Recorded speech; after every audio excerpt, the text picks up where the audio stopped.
अस्सलाम वालेकुम। उम्मीद है कि आप सब खैरियत से होंगे। तो आज हम अपना नेक्स्ट लेक्चर स्टार्ट कर रहे हैं जो कि हमारे पास है करेक्टरिस्टिक ऑफ एंजाइम्स, जिनके एंजाइम्स के क्या क्या करेक्टर्स होते हैं। तो हमें पता है कि एंजाइम्स जो हैं वो क्या हैं कि बायोलॉजिकल कैटलिस्ट हैं, इनके जो एक बायोलॉजिकल रिएक्शन को स्पीड अप करने के लिए यूज़ होते हैं। तो ये इनके इम्पोर्टेंट, इनके ये उनके करेक्टरिस्टिक हैं। तो पहला करेक्टर है कि all enzymes are globular protein, इनके जितने भी हमारे एंजाइम्स हैं वो सारे ग्लोबुलर प्रोटीन हैं, क्योंकि एंजाइम्स इमाइनो एसिड से मिलकर बने होते हैं और बेसिकली जो इमाइनो एसिड्स हैं वो प्रोटीन्स बना रहे होते हैं। तो इस नेचर की वजह से ऑल एंजाइम्स जो है हमारे पास ग्लोबुलर प्रोटीन्स हैं। तो ये इंपॉर्टेंट एमसीक्यूज है कि एंजाइम्स कौन सी प्रोटीन होते हैं, ग्लोबुलर प्रोटीन। तो they increase the rate of reaction without them cell being use. तो क्या होता है कि जो एंजाइम्स होते हैं वो केमिकल रिएक्शन को स्पीड अप करते हैं, पर लेकिन किसी भी केमिकल रिएक्शन के दौरान खुद नहीं यूज़ होते। जैसा कि हमने लास्ट लेक्चर में जो पिक्चर देखी थी कि एंजाइम सबस्ट्रेट कम्प्लेक्स बनता है, फिर एंजाइम सबस्ट्रेट प्रोडक्ट में तब्दील हो जाते हैं, एंजाइम वैसे का वैसे रिलीज़ हो जाते हैं। तो ये रिएक्शन को इंक्रीज़ करते हैं लेकिन रिएक्शन के दौरान खुद यूज़ नहीं होते, इनके खुद रिएक्शन के दौरान यूज़ नहीं होते।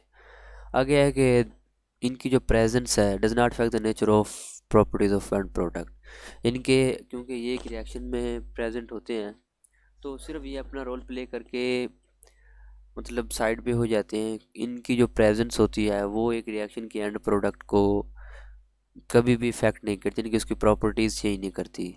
तो ये बस सिर्फ इनका काम क्या है कि इन्होंने एक रिएक्शन को स्पीड अप कर देना है। नेक्स्ट है कि small amount of enzyme can exceed chemical reaction, क्योंकि एंजाइम जो है उसकी एक छोटी सी स्मॉल अमाउंट जो है वो जो इनकी एक स्मॉल अमाउंट होती है वो केमिकल रिएक्शन को इनके हमारे पास एक्सलरेट कर सकती है। इनके एंजाइम्स जो है वो एक बिल्कुल स्मॉल अमाउंट में प्रेजेंट होता है और वो एक केमिकल रिएक्शन को स्पीड अप कर सकता है। नेक्स्ट है कि they are very specific in their actions, a single enzymes catalyse जो सिंगल केमिकल रिएक्शन और ग्रुप ऑफ। तो एंजाइम्स जो है वो हर ये स्पेसिफिक इन नेचर होते हैं। जैसा कि अगर ये पेप्सिन एंजाइम्स है तो ये स्टमक में ही वर्क कर रहा होता है। तो हर एंजाइम्स जो होता है वो एक स्पेसिफिक केमिकल रिएक्शन के लिए होता है और वो एक स्पेसिफिक केमिकल रिएक्शन को स्पीड अप करते हैं। तो यह एक मतलब रिलेटेड ग्रुप, यानी कि केमिकल का रिएक्शन का ग्रुप है जो एक दूसरे से रिलेट करता है, तो एंजाइम उसको भी स्पीड अप कर सकते हैं। तो they are sensitive to even minor change in pH, temperature and substrate concentration. तो जो एंजाइम्स किन चीज़ों पे यानी कि इनका इन्हिसार इन चीज़ों पे होता है। First one is pH, then temperature है और देन सबस्ट्रेट कंसंट्रेशन है।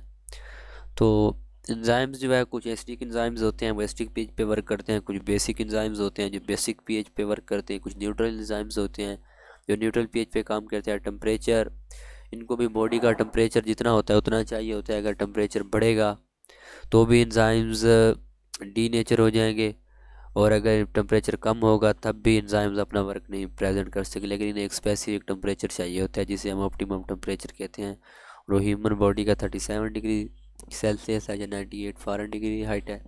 तो एंजाइम्स का भी वही होता है।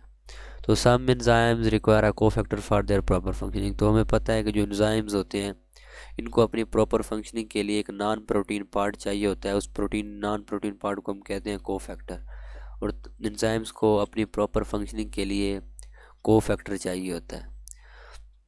तो ये क्या करते हैं, the low the activation energy of the reaction. तो ये इनकी बहुत इंपॉर्टेंट प्रॉपर्टी है कि जैसे ये होता है एक्टिवेशन एनर्जी क्या होती है। एक्टिवेशन एनर्जी वो एनर्जी होती है जो किसी केमिकल रिएक्शन को स्टार्ट करने के लिए चाहिए होती है। तो ये एंजाइम क्या करते हैं कि ये उस एनर्जी को लो कर देते हैं। यानी कि अगर एक एंजाइम है उसको 10 किलो जूल एनर्जी चाहिए तो देन वो स्टार्ट होगा, तो एंजाइम क्या करते हैं कि उस एनर्जी को लो करते हैं। यानी कि अगर उन्हें 5 किलो जूल एनर्जी भी मिल जाएगी तो वो रिएक्शन स्टार्ट हो जाएगा। बस यही इनका बेसिक फंक्शन है। और एक्टिवेशन एनर्जी क्या होती है कि minimum amount of energy require to start a chemical reaction. किसी भी केमिकल रिएक्शन को स्टार्ट करने के लिए जो एनर्जी चाहिए होती है उसे एक्टिवेशन एनर्जी कहते हैं, और एंजाइम एक्टिवेशन एनर्जी को लो करते हैं। ये एक इम्पोर्टेंट एमसीक्यूज भी है। तो ये है कि some enzymes are potentially damaging if they are manufacture in their active form. कुछ एंजाइम्स जो होते हैं अगर उनको एक्टिव फॉर्म में सिक्रेट कर दिया जाए तो वो बहुत डैमेजिंग हो सकते हैं। लाइक हमारे पास पेप्सिन है, तो ये एक प्रोटीन डाइजेस्टिंग एंजाइम्स है। तो ये क्या कर सकता है कि ये डिस्ट्रॉय कर सकता है internal cells of structure of stomach को।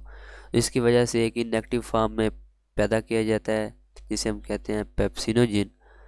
तो ये उस इनएक्टिव फॉर्म से सिक्रीट होता है। तो देन जब ये अपनी डाइजेस्टिव इंस्टा यानी कि डाइजेस्टिव ट्रैक में चला जाता है तो वहाँ पर ये एक्टिव किया जाता है। तब क्वेश्चन ये है कि क्या ये डाइजेस्टिव ट्रैक को डाइजेस्ट नहीं कर सकता। तो वहाँ पर एक म्यूकस की मेम्ब्रेन होती है जो कि उपसेल्स के ऊपर प्रेजेंट होती है, जो इसको मतलब स्टोमिक की वाल्स को मतलब उसकी डाइजेशन होने से बचाती है पेप्सिन, क्योंकि ये तो प्रोटीन डाइजेस्टिंग एंजाइम्स है, ये उनको भी डाइजेस्ट कर सकता है, लेकिन वहाँ पे म्यूकस की लेयर जो होती है वो ऐसा नहीं होने देती। तो यहाँ तक हमारा आज का लेक्चर कवर हुआ। अगर आपको कोई क्वेश्चन है तो आप कमेंट सेक्शन में पूछ सकते हैं। Thanks for watching. अल्लाह हाफिज़।